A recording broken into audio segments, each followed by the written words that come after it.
Welcome back to Patel sir. Hello दोस्तों, कैसे हैं आप लोग। तो आज एक बार फिर से मैं हिस्ट्री से, इतिहास से कुछ प्रश्न आपके सामने लेकर आया हूँ।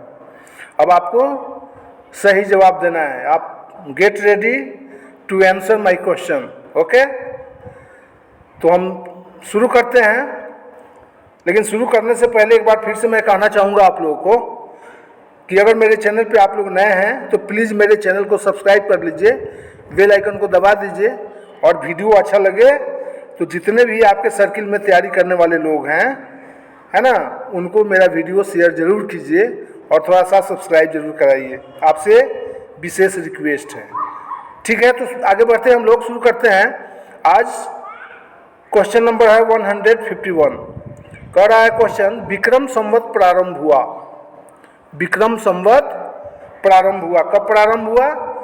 4 विकल्प हैं A B C D.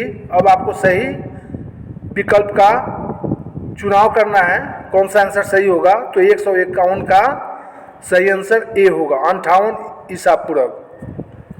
Vikram Samvat प्रारंभ हुआ 58 ईसा पूर्व। तो आपका विकल्प है ना, ए सही है। ठीक है, आगे बढ़ते हैं हम लोग। क्वेश्चन नंबर 152, पाषाण काल में आदि मानव के मनोरंजन के साधन थे। ये बड़ा महत्वपूर्ण सवाल है। पाषाण काल में आदि मानव के मनोरंजन के साधन क्या थे।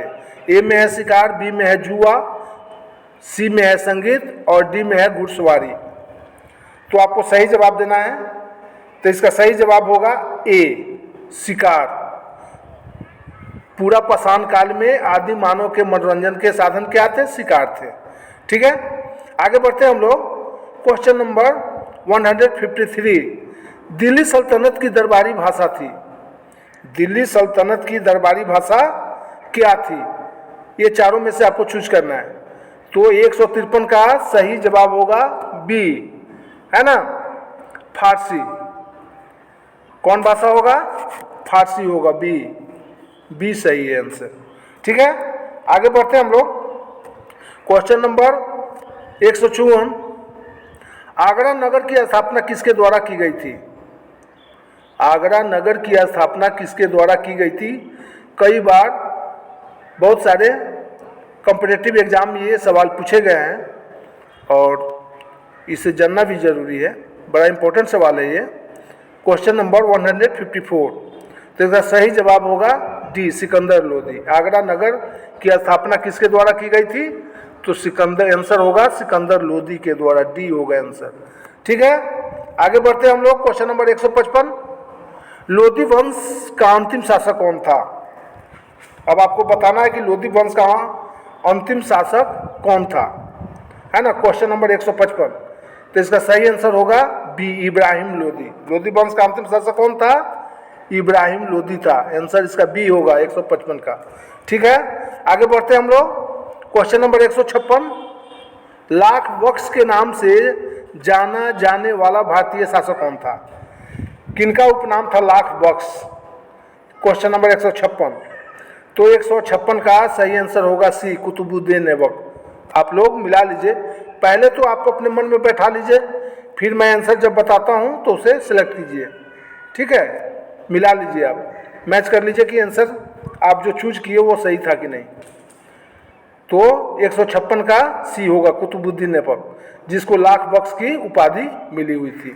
ठीक है, आगे बढ़ते हैं हम लोग। क्वेश्चन नंबर 157, कुतुब मीनार के कार्य को किसने पूरा किया था। कुतुब मीनार के कार्य को, है ना, किसने पूरा किया था। Question number 157। तो इसका सही जवाब होगा सी, इल्तुतमिश। कुतुब मीनार कुतुबुद्दीन ऐबक ने बनवाया था, लेकिन वो अधूरा बनवाया था, है ना, लेकिन उस कार्य को पूरा किया इल्तुतमिश ने। इसलिए क्वेश्चन नंबर 157 का सही आंसर होगा आपको सी, इल्तुतमिश। आगे बढ़ते हैं हम लोग। क्वेश्चन नंबर 158, निम्नलिखित में से दिल्ली का पहला तुगलक सुल्तान कौन था। निम्नलिखित में से दिल्ली का पहला तुगलक सुल्तान कौन था। अब आपको चारों विकल्प से सही आंसर देना है। चूज कर लिए, मैं बताऊं तो 158 का ए होगा, गयासुद्दीन तुगलक। कौन होगा? गयासुद्दीन तुगलक। ठीक है, ये सही है। आगे बढ़ते हैं हम लोग। क्वेश्चन नंबर 159, अल-बरूनी किसके शासनकाल में इतिहासकार था? किसके शासनकाल का इतिहासकार था? अल-बरूनी किसके शासनकाल का इतिहासकार था या किसके शासन में इतिहासकार था? अल-बरूनी। क्वेश्चन नंबर 159, तो इसका सही जवाब होगा ए, महमूद गजनवी के। अल-बरूनी किसके शासनकाल में था? महमूद गजनवी के। तो 159 का सही आंसर होगा ए। ठीक है, फिर आगे बढ़ते हैं हम लोग। क्वेश्चन नंबर 160, निम्नलिखित में से कौन सा शासक दास या गुलाम राजवंश से संबंधित है? ए में है इल्तुतमिश, बी में है हुमायूं, सी में है अकबर और डी में है शाहजहां। तो आपको सही आंसर का चुनाव करना है, तो 160 का ए होगा, इल्तुतमिश, है ना। दास या गुलाम राजवंश से संबंधित इल्तुतमिश है। ठीक है, तो 160 का क्या होगा? ए होगा, सही आंसर। आगे बढ़ते हैं। क्वेश्चन नंबर 161, महमूद गजनवी ने भारत पर कितनी बार आक्रमण किया? महमूद गजनवी ने भारत पर कितनी बार आक्रमण किया? क्वेश्चन नंबर 161, तो इसका सही आंसर होगा सी, 17 बार। ये तो शायद आपको मालूम ही होगा, है ना। आगे बढ़ते हैं। क्वेश्चन नंबर 162, दिल्ली सल्तनत का वह प्रथम सुल्तान कौन था जिसने अस्थायी सेना रखी? दिल्ली सल्तनत का वह प्रथम सुल्तान कौन था जिसने अस्थायी सेना रखी? ठीक है ना, बहुत सारे अस्थायी रूप से रखे जाते थे। तो 162 का सही आंसर होगा सी, अलाउद्दीन खिलजी। अलाउद्दीन खिलजी ने के शासन में जितने भी सेना थे वे सब अस्थायी थे, परमानेंट थे, है ना। फिर आगे बढ़ते हैं हम लोग। क्वेश्चन नंबर 163, अलाई दरवाजा का निर्माण किस सुल्तान ने करवाया? अलाई दरवाजा का निर्माण किस सुल्तान ने करवाया? क्वेश्चन नंबर 163, तो इसका सही जवाब होगा ए, इल्तुतमिश ने। किसने कराया? इल्तुतमिश ने। ठीक है, आगे देखते हैं हम लोग।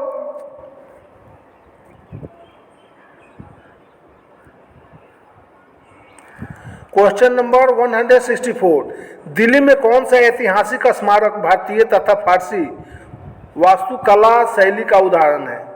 दिल्ली में कौन सा ऐतिहासिक स्मारक भारतीय तथा फारसी वास्तुकला शैली का उदाहरण है? क्वेश्चन नंबर 164 का सही जवाब होगा सी, हुमायूं का मकबरा। हुमायूं का जो मकबरा है दिल्ली में, वह भारतीय तथा फारसी वास्तुकला दोनों शैली का, है ना, एक अच्छा एग्जाम्पल है, उदाहरण है। तो इसलिए 164 का सही आंसर होगा सी। ठीक है, आगे बढ़ते हैं हम लोग। क्वेश्चन नंबर 165, 2.5 दिन का झोपड़ा मस्जिद अजमेर का निर्माण किसने करवाया था? वो क्या है? मस्जिद है जिसे नाम दिया गया 2.5 दिन का झोपड़ा, जो अजमेर में है, उसका निर्माण किसने करवाया था? क्वेश्चन नंबर 165, तो इसका सही जवाब होगा कुतुबुद्दीन ऐबक। 165 का सही आंसर बी होगा, 2.5 दिन का झोपड़ा कुतुबुद्दीन ऐबक ने बनवाया था। वो एक मकबरा है, मस्जिद है, ठीक है ना। आगे बढ़ते हैं हम लोग।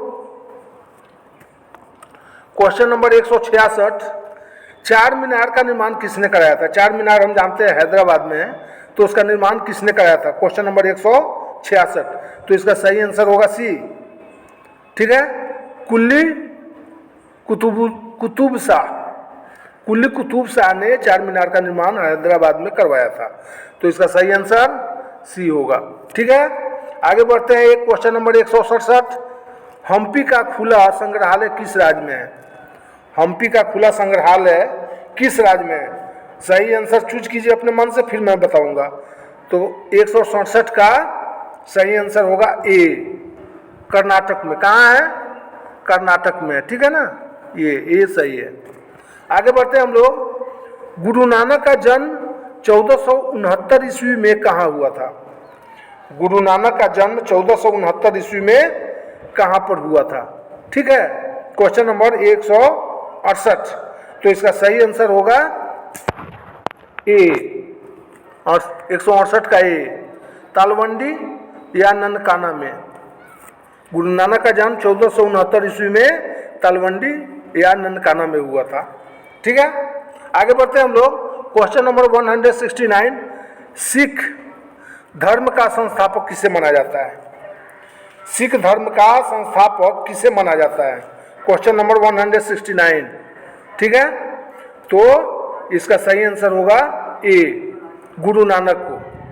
ठीक है, आगे बढ़ते हैं। क्वेश्चन नंबर 170, बाबर मूल रूप से कहाँ का शासक था? बाबर मूल रूप से कहाँ का शासक था? Question number 170। तो इसका सही आंसर होगा ए, फरगाना का शासक था। कहाँ का शासक था? फरगाना का, है ना, फरगाना का शासक था। ठीक है, ए होगा आंसर। क्वेश्चन नंबर 170 का ए होगा। आगे बढ़ते हैं। क्वेश्चन नंबर 171, किसने मुगल साम्राज्य की राजधानी को आगरा से दिल्ली स्थानांतरित की? किसने मुगल साम्राज्य की राजधानी को आगरा से दिल्ली स्थानांतरित की? Question number 171। तो इसका सही जवाब होगा, है ना, शाहजहां, डी। आपका 171 का सही आंसर डी है, शाहजहां। आगे बढ़ते हैं। किस मुगल शासक का 2 बार राज्याभिषेक हुआ था? क्वेश्चन नंबर 172, किस मुगल शासक का 2 बार राज्याभिषेक हुआ था? 2 बार राजगद्दी पर बैठे थे। Question number 172। तो इसका सही आंसर होगा डी, औरंगजेब। औरंगजेब का 2 बार राज्याभिषेक हुआ था। ठीक है, आगे बढ़ते हैं हम लोग। क्वेश्चन नंबर 173, अकबर का राज्याभिषेक कहाँ हुआ था?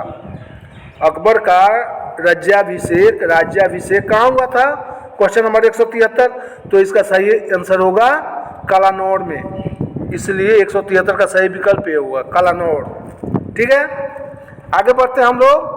क्वेश्चन नंबर 174, हल्दी घाटी का युद्ध कब लड़ा गया?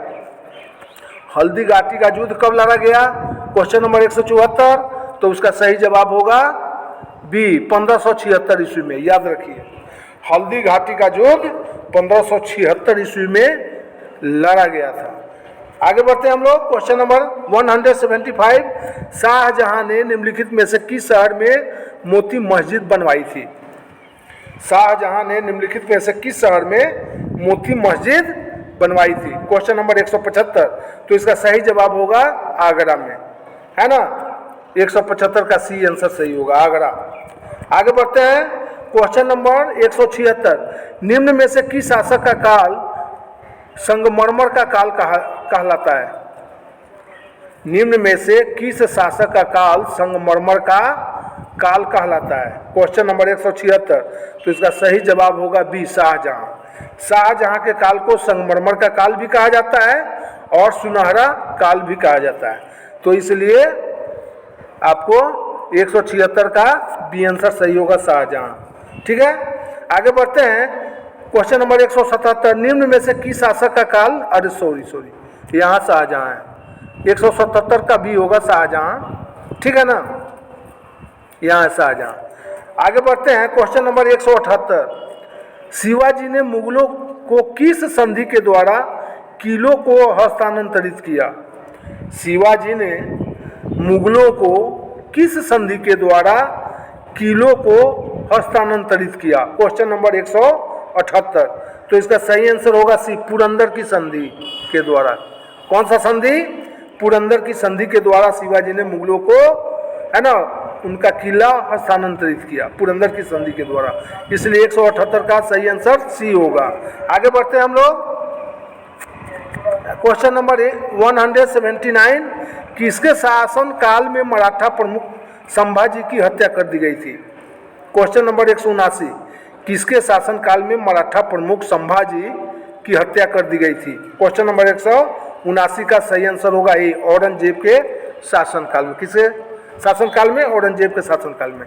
ठीक है, संभाजी की हत्या हो गई थी, इसलिए 179 का सही विकल्प ए होगा। आगे बढ़ते हैं। लास्ट क्वेश्चन है 180, अष्ट प्रधानमंत्री परिषद किस शासक के शासनकाल में थी? अष्ट प्रधानमंत्री परिषद किस शासक के शासनकाल में थी? Question number 180। तो इसका सही जवाब होगा शिवाजी, इसलिए 180 का सही आंसर सी होगा। ठीक है, शिवाजी के शासनकाल में अष्टप्रधान है ना मंत्रिपरिषद था। ठीक है, तो दोस्तों एक बार मैं फिर से कहता हूँ कि मेरी चैनल पर आप लोग नए आए हैं तो प्लीज़ मेरे चैनल को सब्सक्राइब करते जाइए, है ना, वहीं रिटर्निंग मिलेगा। बाकी तो मैं मेहनत करके आप लोग के लिए वीडियो बना रहा हूँ, आप लोग मन से पढ़िए और मेरे वीडियो को लाइक ज़रूर कीजिए, शेयर कीजिए वीडियो अच्छा लगे तो। और इस तरह से सब्जेक्ट चेंज कर मैं प्रतिदिन वीडियो डालता हूँ, एक वीडियो मैं रोज़ डालता हूँ। थोड़ा सा टाइम अल्टर हो जाता है और नेटवर्क प्रॉब्लम रहता है जिसके चलते वीडियो लेट से भी जाता है। हर जगह 4G चल रहा है, 5G चल रहा है, लेकिन मेरा 4G है, जल्दी काम नहीं करता है। लेकिन इन कोर्स ऑफ टाइम मैं 4G ले ही लूँगा सिम, फिर वीडियो फास्ट अपलोड होगा। तो मिलते हैं हम लोग अगले वीडियो में, तब तक के लिए good by two all of you. लेकिन हाँ, थोड़ा सा चैनल मेरा सब्सक्राइब करते जाइए। ठीक है, ओके, थैंक यू ब्रदर।